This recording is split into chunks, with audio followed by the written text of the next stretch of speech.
శ్రీమాత్రే నమః. సర్వమంగళాయ నమః. సర్వమంగళాయ నమః. శ్రీ గురువే నమః. ఈరోజు గత వీడియోలో బంధురేఖల గురించి చెప్పుకున్నాం.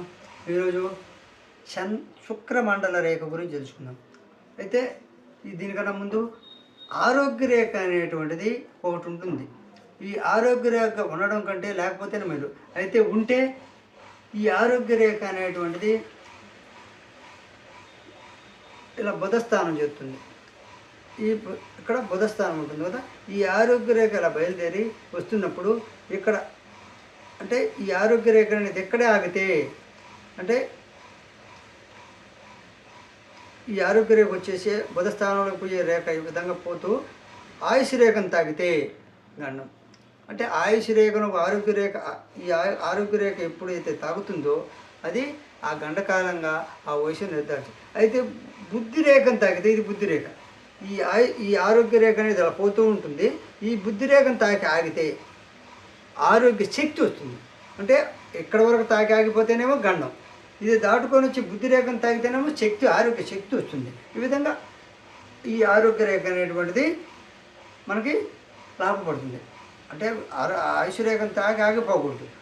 తాగిన తోట గండం, తాగి వచ్చేసి బుద్ధి రేఖ వరకు వచ్చి ఆగిపోతే మాత్రం ఆరోగ్య శక్తి వస్తుంది. కాబట్టి ఆరోగ్య రేఖ అనేటువంటిది ఉండడం కంటే లేకపోతేనే మేలు. కానీ ఉన్నవారికి మాత్రం ఆ విధంగా గుర్తుపెట్టుకోవాలి. తర్వాత అది బుధస్థానం వచ్చి చేరుతుంది. ఈ ఆరోగ్య రేఖ అనేటువంటిది ఈ యొక్క చిటికిన వేల దగ్గర చేరుతుంది. అదేవిధంగా మనకి శుక్రమండల రేఖ అనేది ఒకటి ఉంది. ఈ శుక్రమండల రేఖ కూడా అంతే, ఉండడం కంటే లేకపోతేనే మేలు. కానీ ఈ శుక్రమండల రేఖ చూడండి, ఇది శనిస్థానం, ఇది రవిస్థానం.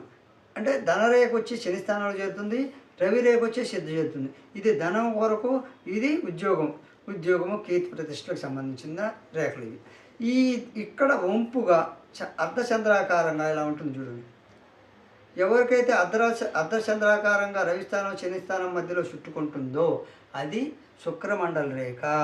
ఈ రెండింటి చూసుకుని ఈ శుక్రమండల రేఖ ఉన్నవాళ్ళు స్త్రీవాంఛ ఎక్కువ.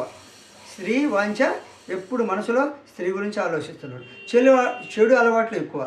అంటే ఎక్కువగా చెడు అలవాట్లతో స్త్రీవాంఛతో కాలం గడిపే వాళ్ళకి ఈ శుక్రవంక తెలియజేస్తుంది.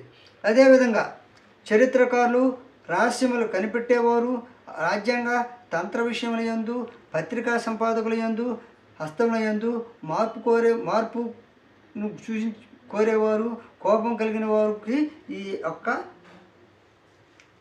శుక్రమండల రేఖ ఉంటుంది.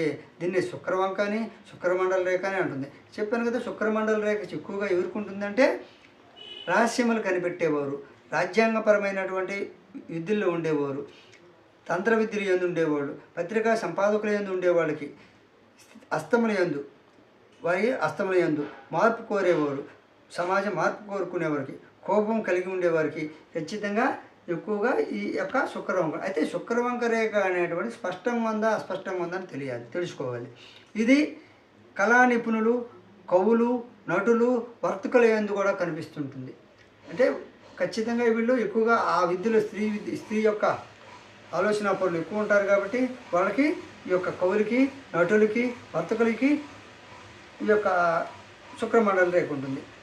ఎరుపుగా, లోతుగా, వెడల్పుగా అడ్డురేఖలు ఉన్న దురుద్దేశ మనుషులుగా ఉద్రేకములతో లోపరుచుకొని స్వాధీనం ఉండదు.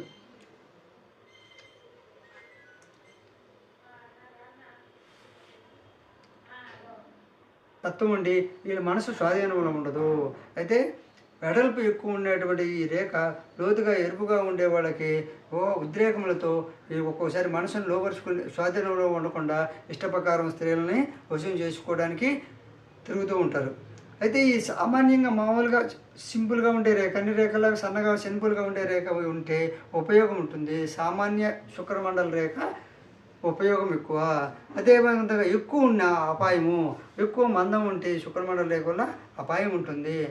అదేవిధంగా బుధ దెబ్బ మీదకి పోయిన కఠిన గుండె అంటే ఈ యొక్క శుక్రమండల రేఖ అనేటువంటిది ఈ రెండు స్థానాల నుంచి కాకుండా ఇలా బుధ దెబ్బ ఇక్కడ ఇంకోటి ఇక్కడికి కానీ పోతే ఇది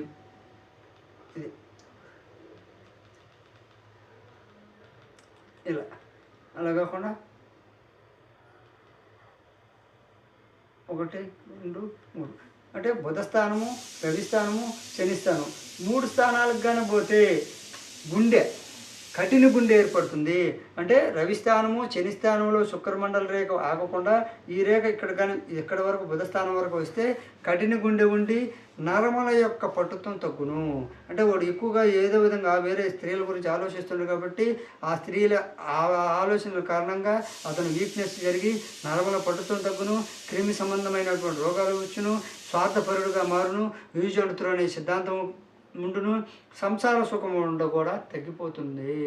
ఎవరికైతే ఈ శుక్రమండల రేఖ రవిస్థానం, శనిస్థానం దాటి బుధస్థానం వస్తుందో వారికి అన్ని చెడు లక్షణాలు వచ్చేసి సంసార సుఖం కూడా తగ్గిపోను.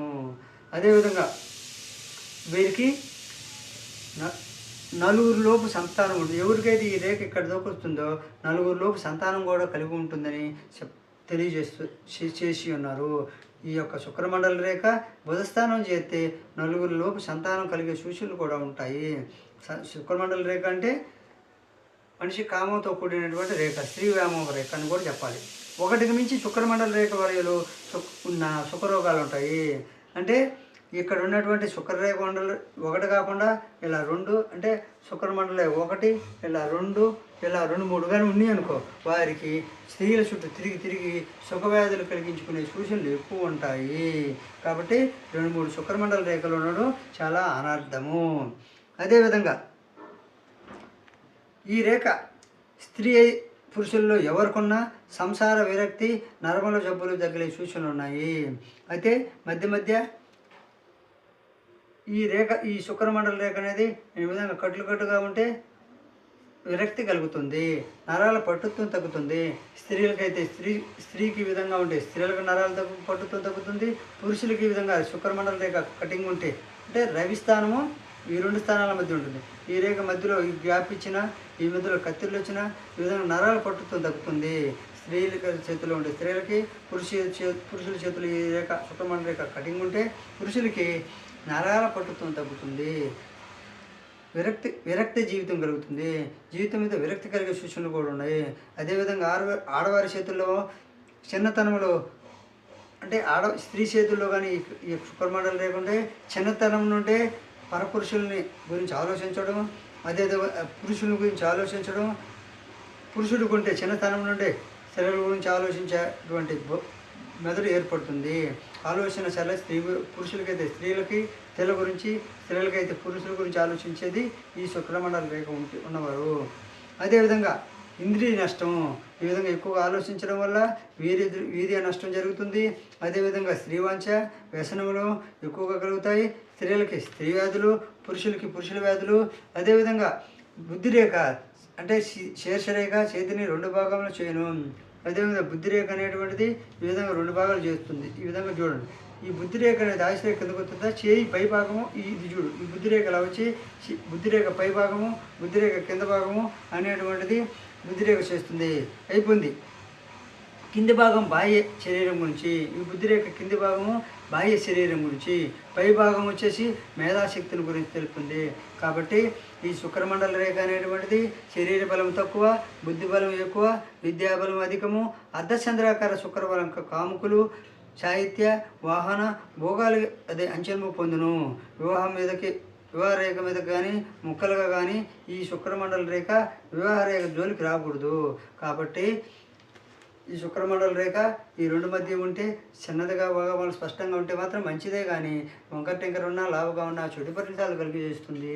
అదేవిధంగా బుద్ధిరేఖ కూడా చూసుకోవాలి. అప్పుడు బుద్ధిరేఖ పైభాగం వచ్చేసి మేధాశక్తిని, కింది భాగం వచ్చేసి బాహ్య శరీరం గురించి తెలియజేస్తుంది. అంటే ఈ బుద్ధిరేఖ పక్క బాగా లేకపోతే శుక్రమండల రేఖ ఉండడు శరీర ఆకర్షణ ఎక్కువ ఉంటుంది. శరీరాన్ని మాత్రమే ఆకర్షించుకుంటూ వారి చుట్టూ తిరుగుతుంటారు, బుద్ధి బలాన్ని చూడరు. కాబట్టి నా వీడియో కానీ నచ్చితే షేర్ చేయండి, లైక్ చేయండి, సబ్స్క్రైబ్ చేయండి.